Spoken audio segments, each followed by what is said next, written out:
We had a presentation by the French group presented by Dr. Attal, where they show the results of a clinical trial where they're comparing novel agents to transplant.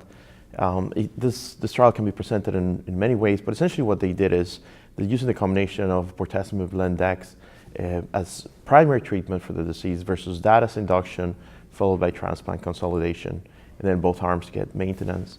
I think the short of the story right now is that when you look at the outcomes, transplant does add to the care of myeloma patients. So with those results, I'm quite certain that I will retire and we will be doing stem cell transplants for myeloma. Hopefully not, hopefully we'll have a pill, but right now as things stand, transplant, it's in a very strong position. Some people have said, well, this doesn't address the question of whether you should do it up front or down the line. But I personally like the idea of doing transplant as primary therapy for myeloma patients. This is mostly for the newly diagnosed patients, and where you put the cutoff is dependent on a number of things, including geography and insurance.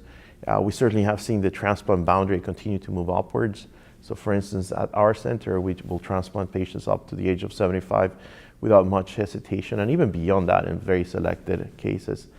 What we learned from that presentation as well too is that the depth of the response translates into benefit long-term, and there are exceptions to this, but the more we learn about better ways of measuring responses, I think the more we understand how we can optimally manage these patients.